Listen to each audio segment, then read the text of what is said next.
Olá, estou de volta, Wilson Silvestre, no Momento Político. Hoje vamos entrevistar o ex-prefeito de Valparaíso, secretário do entorno de Goiás para o Distrito Federal e vice-versa, porque eu costumo dizer que o entorno e o Distrito Federal é uma simbiose cultural.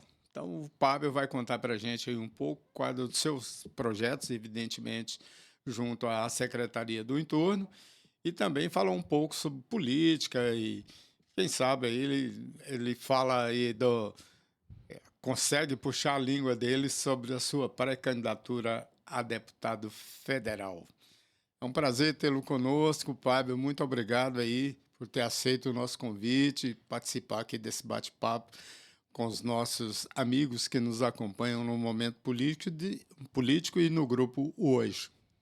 É uma alegria, Wilson, poder participar aqui do Momento Político, no qual eu quero eh, deixar aqui os nossos agradecimentos pelo convite ao grupo hoje, eh, principalmente aqui do programa Momento Político. É uma alegria estar aqui, compartilhar essa manhã aqui com o senhor e poder falar um pouco do nosso trabalho e também um pouco da questão política da nossa região.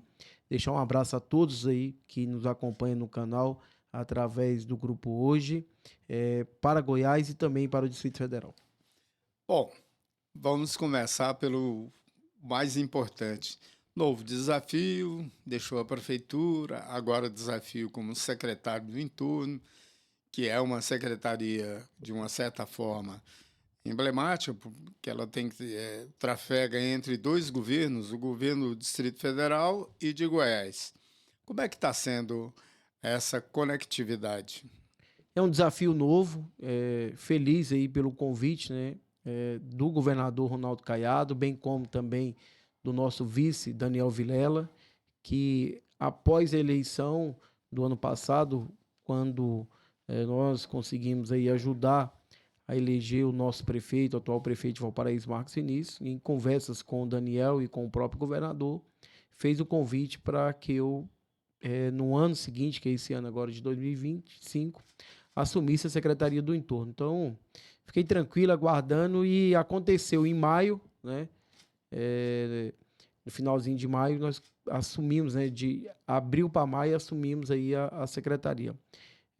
Ressaltar aqui a importância da secretária Carol, que fez um grande trabalho. A secretaria ela foi criada em 2023, né? Com o desafio de aproximar o Estado dos prefeitos, né, dos municípios da nossa região e fazer também a interlocução com o Distrito Federal e com o governo federal. E assim nós estamos lá trabalhando, fazendo esse papel. É um desafio novo, né? É uma missão nova, mas estou aí muito otimista e trabalhando muito, no qual quero também ressaltar a importância da equipe da Secretaria do Entorno.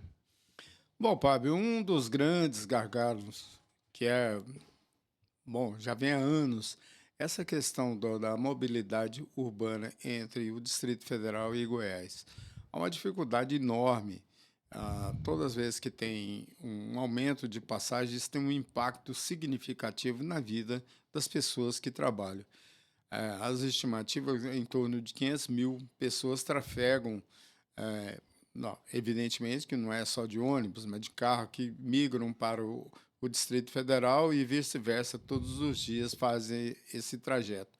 Principalmente os trabalhadores, prestadores de serviços que utilizam os ônibus coletivos.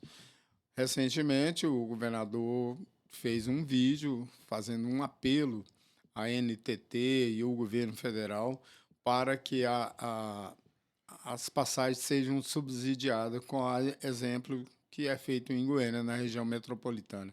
Como é que ficou isso? É, nós estamos, desde que nós assumimos a secretaria, e antes mesmo, até porque na condição de prefeito de Valparaíso em 2024 e 24, e também como presidente da AMAB, é uma, foi um desafio, né, que nós enfrentamos junto com os demais prefeitos da região e enfrentamos até hoje a questão do transporte. E iniciou no ano passado essa tratativa com o governo de Goiás, com o governador do Distrito Federal e a NTT, a discussão de um consórcio interfederativo. Até porque existia um consórcio lá atrás que era gerenciado 2 anos por Goiás e 2 anos pelo Distrito Federal. E gerenciado pela NTT e não vingou, né? Então, o Goiás chamou essa responsabilidade junto com o Distrito Federal para criar esse consórcio interfederativo e nós estamos aguardando aí o posicionamento do governo federal. E em fevereiro, eu não estava na secretaria, mas a secretaria, junto com a Carol, o vice Daniel Vilela, a vice-governadora Celina, intermediaram essa suspensão das passagens por 6 meses. E o prazo esgotou agora na última sexta-feira, no qual houve o apelo do governador Ronaldo Caiado, como também do Ibanez, pedindo a prorrogação dessa suspensão por 90 dias. E na sexta-feira, nós fomos notificados, né, pela NTT, aonde ela se colocou à disposição mais 30 dias da suspensão. Então, esses 30 dias, nós vamos trabalhar intensamente para poder criar um caminho para a criação desse consórcio. Goiás já sinalizou que tem esse sentimento positivo e quer realizar o consórcio, como também o Distrito Federal. Por quê? Porque nós temos milhares, como o senhor mesmo falou, milhares de pessoas que se deslocam diariamente para o Distrito Federal. O entorno ele tem uma mão de obra preciosa, né, que as empresas de Brasília acabam que busca a mão de obra qualificada das pessoas do entorno. E Brasília recebe isso. Então, não tem como viver Brasília sem o entorno, ou o entorno sem Brasília. E há esse sentimento dos dois governadores de poder resolver por definitivo essa questão do transporte na nossa região. E o caminho correto é um consórcio interfederativo, aonde vai ter a participação de Goiás, o Distrito Federal e a integração dos municípios que compõem a nossa região. Bom, Fábio, dentro desse bloco aí ainda administrativo, como é que está a questão ali do aproveitamento da linha férrea, que vai desde a antiga estação ferroviária a Lusiânia? Eu soube, claro, o Wilder Moraes destinou uma verba de 9 milhões e qualquer coisa para fazer o estudo. Me parece que esse dinheiro foi disponibilizado. Você tem informação de que altura está esse projeto?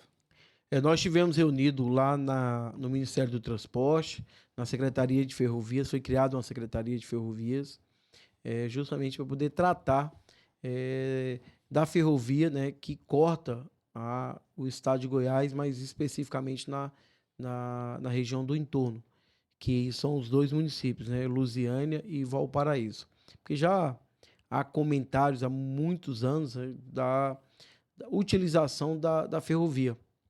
E realmente há um estudo que foi contratada pelo governo federal para poder usar a linha férrea, que no caso seria do Jardim Gá à antiga rodoferroviária. E com isso, nós estamos aguardando aí um posicionamento do governo federal. O secretário nacional de ferrovias ficou de fazer uma apresentação assim que tivesse pronto essa prévia desses estudos, né?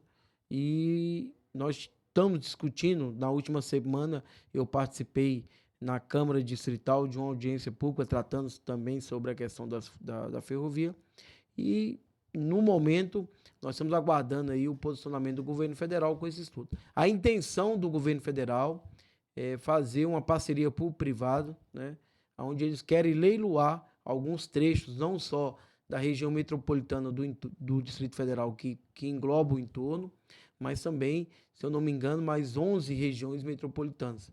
A utilização dessas linhas, né, férreas, justamente para poder ser uma alternativa para o transporte coletivo. e a nossa cidade, com certeza, viabilizando esse estudo, Valparaíso e o município de Lusiânia serão beneficiados. Aí, nesse estudo prévio que foi apresentado, que foi falado para nós lá no dia da reunião, que existe nesse perímetro aí 6 estações, um quantitativo aí de 25 mil passageiros, né, diário, e nós estamos aguardando aí um estudo concreto para poder fazer a apresentação e aguardar o posicionamento do governo federal para que mais esse instrumento, mais essa condição de transporte seja oferecida ao pessoal do entorno. Bom, Fábio, vamos mudar um pouquinho agora de assunto.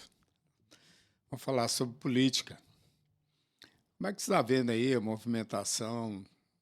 Saiu a última pesquisa Genial Quest, mostrando o Daniel à frente, evidentemente, mas com o Marconi Perillo colado nele, praticamente, se considerar mais de erro de 4%, mais ou menos tecnicamente empatado com o Daniel Vilela, que para alguns esse é o teto do Marconi. Para outros é uma preocupação para o Daniel, que já vem há 2 anos e meio aí uma visibilidade, mídia, tudo à disposição, um governo bem avaliado. O Caiado tem 80% de avaliação positiva, mas parece que não transferiu isso para o Daniel. Segundo especialista, ele deveria estar aí no mínimo com 30%. Mas vamos lá. Aí tem o Wilder, que está com 10%. Enfim, eu gostaria de que você contasse para os nossos amigos que nos acompanham no momento político qual é a sua avaliação em relação a esse espaço que começou a delimitar o tamanho do Daniel, o tamanho da oposição em Goiás. Recente foi, acho que foi final de semana agora, né? Eu também. Foi nesse último final de semana, a Quest, né, noticiou não só em Goiás, mas no Brasil inteiro, nas capitais, né, os estados. Eu acompanhei alguns questionamentos, algumas pesquisas, né, mas claro que a gente foca para o nosso estado. Eu acredito que o Daniel é um bom nome, né? Tem feito um trabalho de aproximação com os municípios, é jovem, talentoso, carismático e que acaba que pesquisa ela te dá um direcionamento. Eu falo isso até porque eu fui prefeito, eu tive a oportunidade de estar prefeito de uma cidade importante, que é Valparaíso de Goiás, e recentemente a gente realizava essas avaliações justamente para que você possa ter um direcionamento. Tanto na pesquisa qualitativa, para você saber a opinião do povo, o que precisa ser feito, como também na questão política, né? Até para você poder desenhar e ter conhecimento sobre os adversários. É importante ressaltar que essa pesquisa agora apontou o Daniel aí na frente, né? Mas a gente tem que registrar, desculpe interrompê-lo, óbvio que mostrou em relação às outras pesquisas que ele teve um crescimento. Não foi um crescimento exponencial, mas foi um crescimento natural, né? Não foi muito. A preocupação aí de alguns analistas é que o Daniel tem crescido pouco à frente de um governo bem avaliado. O Caiado continua, as pesquisas todas mostram que ele é o governador mais bem avaliado do país, mas não está conseguindo transferir esses votos. Então, assim, dentro desse raciocínio, considerando que Marconi ainda tem uma rejeição alta, que óbvio, ele tem um legado, né, em relação ao Daniel, ele tem um legado muito grande. Você não vê uma dificuldade do Daniel de se posicionar num contraponto em relação ao Marconi ou também o Wilder Moraes? não, até porque o Daniel está bem preparado, né, para poder enfrentar esses contrapontos, né? Porque o ex-governador Marconi teve a oportunidade de governar Goiás. Você não pode também tirar os méritos dele. como também o Wilder, né, que é senador da República. Mas eu vejo que nesse cenário político, o Daniel tem todas as vantagens. Primeiro, ele participa de um governo que tem entrega. Ele é o vice que atua bastante, né? Tem essa autonomia do próprio governador Caiado. E com certeza a avaliação do Caiado ela vai refletir diretamente no Daniel. Se o Caiado tivesse mal avaliado, ia refletir do mesmo jeito. Então, eu enxergo que é um cenário que é favorável para o Daniel. Agora, a eleição, você tem que ter o cuidado, né? E isso é um alerta, né? Para que a gente mesmo que compõe o governo, nós que somos aliados do Daniel, possamos arregaçar as mangas e trabalhar mais para poder divulgar o nosso candidato, levar o nosso candidato em todos os pontos e todos os setores do nosso estado. E, com certeza, lá em março, quando assumir o governo, vai ter outro posicionamento, mas não existe eleição ganha. Existe a eleição que você conquista a cada momento. E eu vejo que o Daniel vem conquistando esse espaço, né? Precisa se tornar mais conhecido, porque recentemente nós fizemos pesquisa em Valparaíso e a pesquisa aponta que ele é pouco conhecido. Mas a partir do momento que o prefeito também levar o Daniel com as entregas, com a participação nas cidades e juntar esse apoio, naturalmente aí eu acredito que nós vamos ter aí um candidato com potencial para vencer as eleições, que é o vice-governador Daniel Vilela. Você tocou num ponto importante que eu acredito e tomo como relevante, é o fato de que os prefeitos, as lideranças de um modo geral, se considerarmos que a base caiadista tem quase 200 prefeitos, a maioria deles do União Brasil, ligado ao governador Caiado, esses prefeitos, de um modo geral, se eles se unirem dentro do projeto, é óbvio que o Daniel torna-se uma pessoa imbatível. Mas as qualitativas que tem, pelo menos que não são divulgadas, mas que a gente vê, mostra o seguinte, que a partir do momento que o Caiado deixa de ser expectativa de poder em Goiás, a tendência dessas lideranças é olhar para quem tem a melhor experiência no ponto de vista administrativo, né? Óbvio que isso recai sobre o Marconi, mas insisto, o Marconi ainda tem a rejeição alta. Está caindo, é evidente que vai cair mais ainda à medida que ele cresce. Do outro lado, tem o Wilder Moraes, que tem 10%, mas o Wilder não vai fazer contraponto nenhum em relação ao governo, ele já deixou claro, a campanha dele vai ser propositiva. Até porque ele tem mais 4 anos, 6 anos pela frente. Bom, vamos considerar que a partir de 2030 ele tem mais 4 anos de Senado. Então, ele só terá ganhos nessa participação. Mas voltando ao Marconi, Marconi e Daniel, esses prefeitos, que é a base de sustentação de qualquer campanha majoritária, é fundamental. E eu não estou vendo, nesse momento, uma movimentação nesse sentido. Como é que você vê isso? Você que foi presidente, inclusive, de uma associação importante, que é a Associação dos Municípios do entorno e adjacentes a Brasília. Como é que você vê isso? Você acha que precisa aproximar mais desses prefeitos, tem que criar um trabalho para aproximar esses prefeitos, ou vem naturalmente? Não, eu acredito que o próprio Daniel, como o governo, vem monitorando todas essas pesquisas, né? E a avaliação de cada município, até porque recentemente o próprio Estado fez pesquisa na nossa região. Então, nós que tivemos a oportunidade de ser gestores, eu, como prefeito de Valparaíso, eu monitorava todos os bairros, né? E eu sabia o sentimento da população. E eu acredito que o governo de Goiás também esteja fazendo esse trabalho. A aproximação com o prefeito, ela é fundamental, mas também é necessário que haja o engajamento do prefeito com as lideranças da cidade, até porque o governo de Goiás, através do governador Ronaldo Caiado, tem entrega em todos os municípios goianos, né?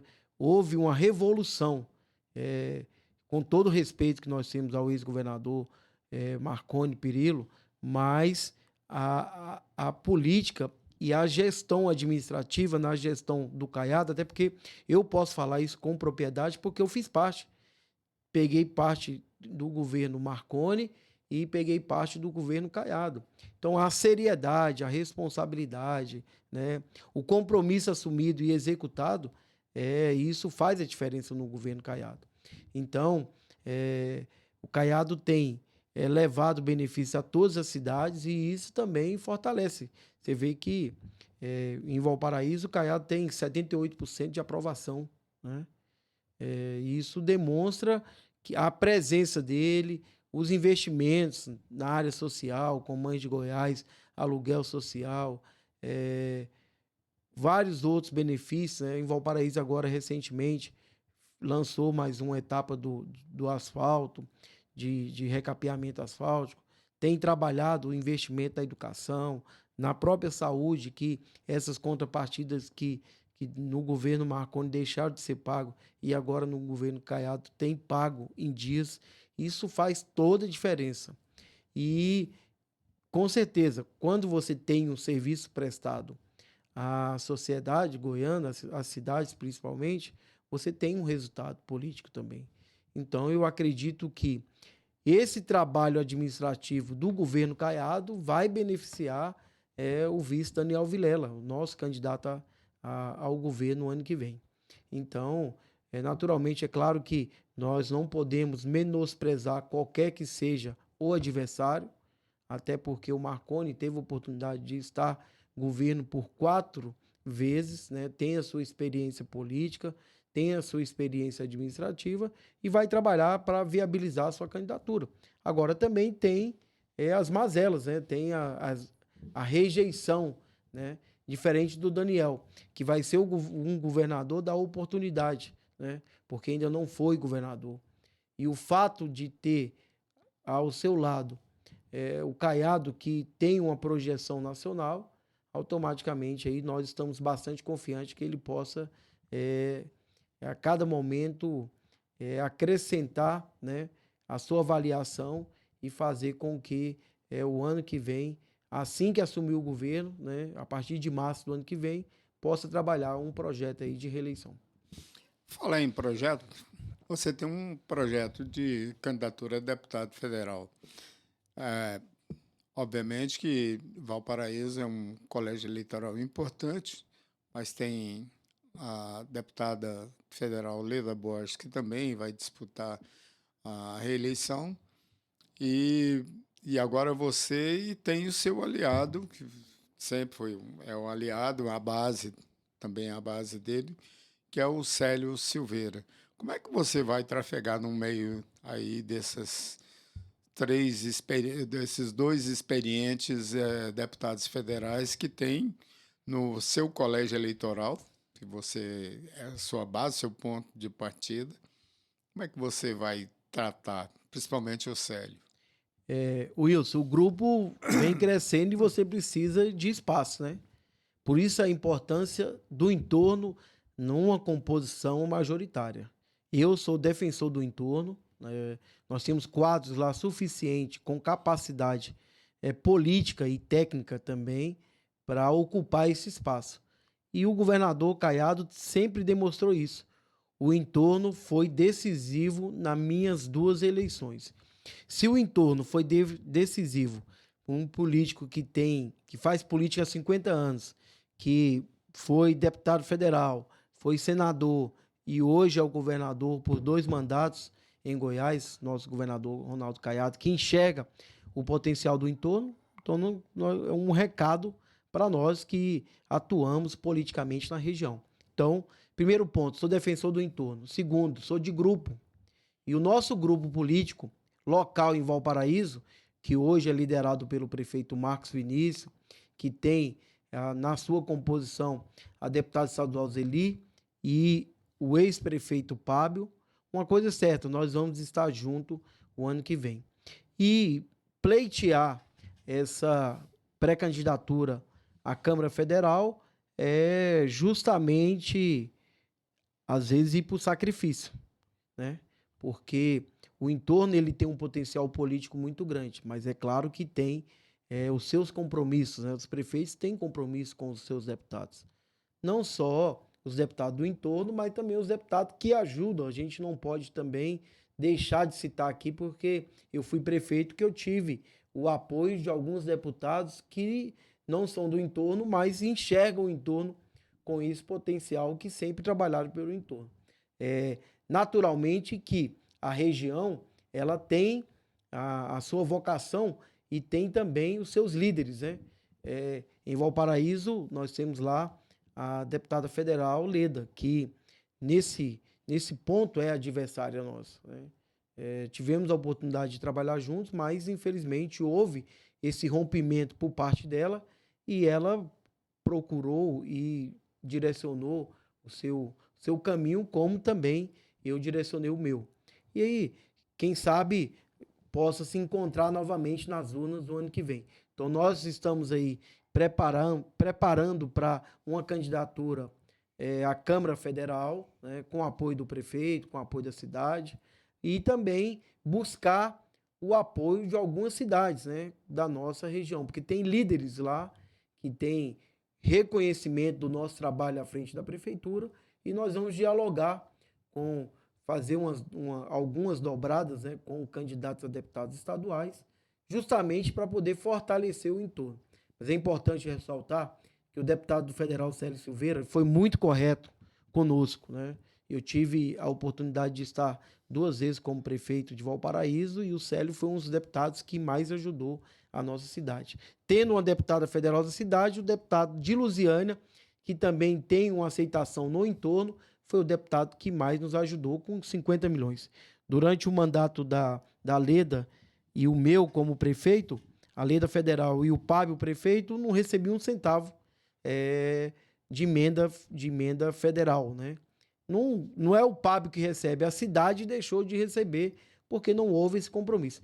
Então, nós vamos para uma candidatura, a pré-candidatura a deputado federal com um olhar diferente, olhar por todo o entorno e pelo estado de Goiás, né? A política nacional, ela tem hoje um radicalismo, né, entre direita e esquerda, e eu acredito que nós temos que ter pessoas com simbolismo republicano, de pensar no Brasil e defender a sua bandeira, que é o Estado. Você está lá se colocando à disposição numa candidatura, numa pré-candidatura a deputado federal para discutir o Brasil, mas também discutir o Estado. E nós vamos discutir de forma ampla o Estado, a valorização da juventude, o incentivo à educação, a melhoria na parte esportiva e cultural e também hoje nós estamos sofrendo aí com esse tarifaço, né, dos Estados Unidos. Nós vamos discutir política nacional e estadual que possa fazer com que as empresas, né, ela não tenha prejuízo e vá à falência. Então, a responsabilidade de quem está no Congresso hoje não é só de levar emenda, é de discutir o país de forma séria. E o que realmente, por alguns deputados, precisa, né, dessa mudança. Então, nós estamos aqui prontos para poder preparar essa pré-candidatura a deputado federal para defender o nosso Brasil, mas sempre pensando em Goiás. Ok. Bom, você gostaria de acrescentar mais alguma coisa nessa entrevista? Já chegamos ao final. E se não tiver, muito obrigado aí pela sua participação e a gente vai estar sempre à disposição aqui. Aos amigos que nos acompanham, muito obrigado pela sua audiência e esta entrevista vai estar também no Jornal Impresso na edição de quarta-feira e nas redes sociais, acompanha nas redes sociais, nas nossas plataformas digitais, enfim, estamos aqui para levar ideias e discutir assuntos relevantes que impactam em nossas vidas. Muito obrigado, Fábio. Eu que agradeço a oportunidade ao grupo hoje, né, ao Momento Político, de poder estar aqui falando um pouco do nosso trabalho à frente da Secretaria do Entorno, bem como falando um pouco de política da nossa região, do nosso estado. Eu quero deixar aqui um abraço a todos que nos acompanharam. Ok, um abraço, muito obrigado. Fui.